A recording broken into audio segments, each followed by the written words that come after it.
Why do you want to work here? De ce vreți să lucrați aici? Or, Sau, another version of this question, o altă versiune a acestei întrebări, what do you know about our company? ce știți despre compania noastră? Or, Sau, organization. organizația. What do you know about our organization? Ce știți despre organizația noastră? To answer this question, Pentru a răspunde la această întrebare, you have to research in advance trebuie să vă documentați în prealabil about the company's products and services. în legătură cu produsele și serviciile companiei. Read about their mission statement Citiți despre declarația lor de misiune and about their goals. și despre țintele lor. This is a chance to compliment them Aceasta este o oportunitate de a le face un compliment and then to show și apoi de a arăta how you can bring your contribution cum vă puteți aduce contribuția dumneavoastră to their team. la echipa lor. And you can use sentences like, Și puteți folosi propoziții precum your company is well known for, compania dumneavoastră este bine cunoscută pentru your a dumneavoastră company companie is este well known bine cunoscută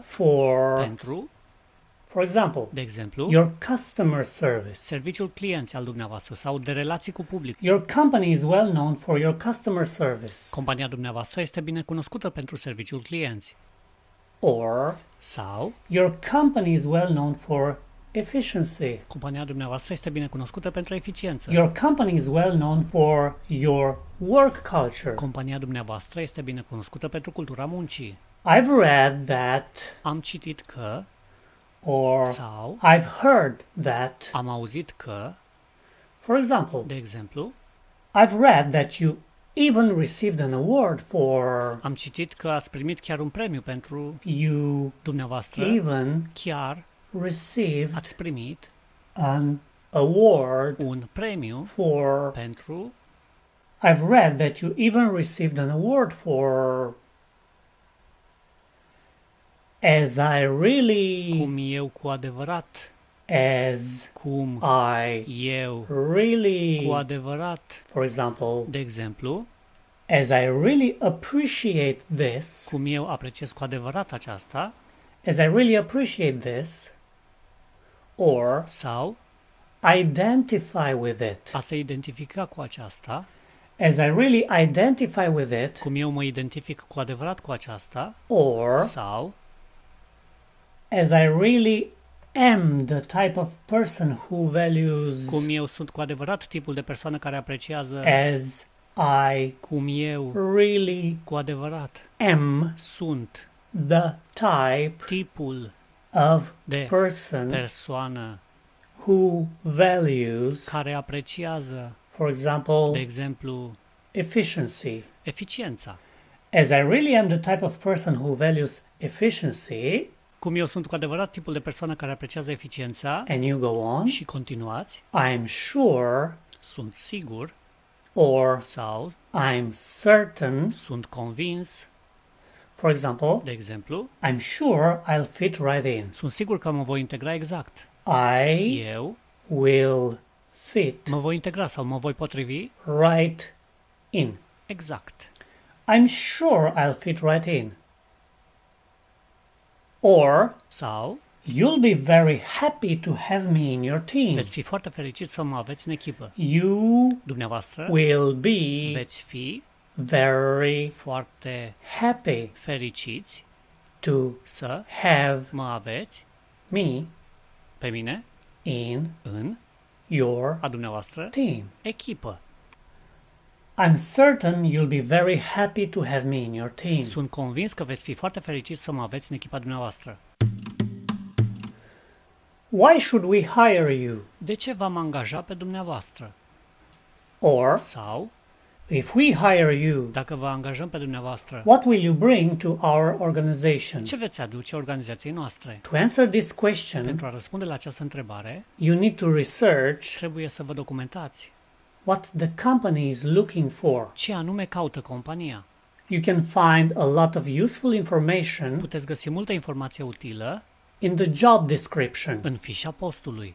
This is the best opportunity Aceasta este cea mai bună șansă to prove that, de a dovedi că, thanks to your qualifications and experience, datorită calificărilor și experienței dumneavoastră, you are the best person for that position. sunteți cea mai bună persoană pentru acel post And you can solve the company's problems. și că puteți rezolva problemele companiei. Don't give vague answers. Nu dați răspunsuri vagi. Show confidence. Arătați încredere. You can use sentences like these. Puteți folosi propoziții ca acestea. I really appreciate your company's. Apreciez cu adevărat ale companiei dumneavoastră. Eu, Really cu adevărat, appreciate apreciez your company's, ale companiei dumneavoastră, for example, de exemplu, goal to expand globally. cel de a se extinde global. I really appreciate your company's goal to expand globally. Apreciez cu adevărat țelul companiei dumneavoastră de a se extinde global. Or Sau goal to provide superior services. cel de a furniza servicii superioare. I really appreciate your company's goal to provide superior services. Apreciez cu adevărat țelul companiei dumneavoastră de a furniza servicii superioare. Or Sau new approach to marketing. noua abordare a marketingului. Or Sau new approach noua abordare to learning. a procesului de învățare, a învățării. I really appreciate your company's new approach to marketing. Apreciez cu adevărat abordarea nouă a marketingului de către compania dumneavoastră. From what I understand, Din câte înțeleg, your organization, organizația dumneavoastră, from din what ce I eu understand, înțeleg, your a dumneavoastră organization, organizație, from what I understand, your organization, din ce înțeleg, organizația dumneavoastră, for example, de exemplu, is looking for someone who can communicate well. caută pe cineva care poate să comunice bine. From what I understand, your organization is looking for someone who can communicate well. Or Sau is flexible. este flexibil, Is looking for someone caută pe cineva who is flexible. care este flexibil. From what I understand, Din câte înțeleg, your organization is looking for someone who is flexible. organizația dumneavoastră caută pe cineva care este flexibil. And next, Și apoi, which is why I'm sure that, de aceea sunt sigur că, which is why de aceea I am sure eu sunt sigur that, că, and you can add, și puteți adăuga, I have the qualifications am calificările and experience și experiența you are looking for, pe care le căutați. which is why I'm sure that I have the qualifications and experience you are looking for. De aceea sunt sigur că am calificările și experiența pe care le căutați. And then Și apoi you can add puteți adăuga some of your strengths. unele dintre punctele dumneavoastră forte. For example, De exemplu, I'm committed to continually improve myself. mă angajez să mă perfecționez continuu. Eu am sunt committed dedicat sau angajat to să, continually în mod continuu, improve a îmbunătăți myself. pe mine însumi. I'm committed to continually improve myself. Imagine a situation in which you have to, Imaginați-vă o situație în care dumneavoastră trebuie să, or sau, how would you, cum ați, for example, de exemplu, imagine a situation in which you have to deal with a customer's complaint, imaginați-vă o situație în care trebuie să rezolvați plângerea unui client. or Sau, how would you deal with a customer's complaint, cum ați rezolva plângerea unui client. or Sau, imagine a situation in which you have to make an important decision, imaginați-vă o situație în care trebuie să luați o decizie importantă. or Sau, how would you make an important decision. cum ați lua o decizie importantă. Now, Acum, This could be a hypothetical situation, Aceasta poate fi o situație ipotetică or sau something from your previous experience. ceva din experiența dumneavoastră anterioară. If you want to talk about a hypothetical situation, Dacă vreți să vorbiți despre o situație ipotetică, you can use the verb would puteți folosi verbul would to express probability. pentru a exprima probabilitatea.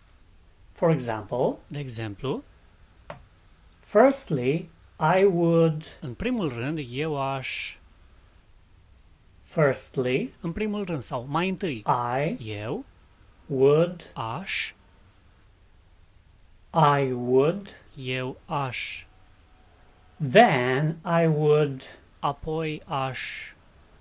I'm sure that would help me, Sunt sigur că asta m-ar ajuta să, eu am sunt sure sigur that aceasta sau că aceasta would help me, m-ar ajuta sau mă va ajuta, for de example, exemplu, in the case of a customer's în complaint, cazul unei plângeri a unui client, firstly, I would apologize to the customer. mai întâi mi-aș cere scuze față de client. Apologize A cere scuze to the customer.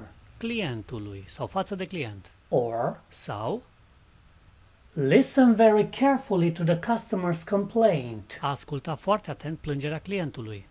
Listen A asculta very carefully foarte atent, foarte cu grijă to the customer's a clientului complaint. plângere. Firstly, I would listen very carefully to the customer's complaint. Mai întâi aș asculta cu mare atenție plângerea clientului. I would rely on my experience as a M-aș baza pe experiența mea ca sau de eu would aș rely baza sau conta on pe my experience experiența mea as a ca sau de I would rely on my experience as a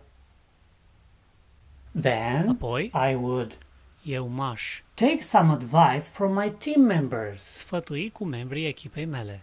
Take A lua sau a primi some niște advice sfat sau sfaturi from de la my a mea team echipă, members membrii or sau from my manager. de la managerul meu. Then I would take some advice from my manager. Apoi m-aș sfătui cu managerul meu. I'm sure that would help me Sunt sigur că asta mă va ajuta come up with a decision. să vin cu o soluție. Come up with A veni cu a decision. o decizie Or sau analyze the consequences of my decision. să analizez consecințele deciziei mele. Analyze A analiza the consequences consecințele of ale my decision. deciziei mele.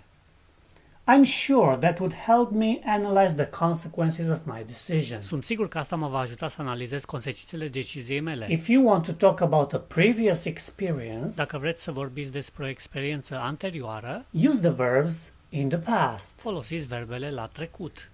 For De example, exemplu, you can start puteți with începe a sentence like, cu o propoziție precum let me tell you about a situation when I successfully dealt with. dați-mi voie să vă spun despre o situație în care am rezolvat cu succes. Let me Dați-mi voie sau lăsați-mă tell a spune you dumneavoastră about despre a situation o situație when când eu successfully cu succes dealt with. am rezolvat, For de example, exemplu, let me tell you about a situation when I successfully dealt with a customer's complaint. dați-mi voie să vă spun despre o situație în care am rezolvat cu succes plângerea unui client Or sau with making an important decision. luarea unei decizii importante.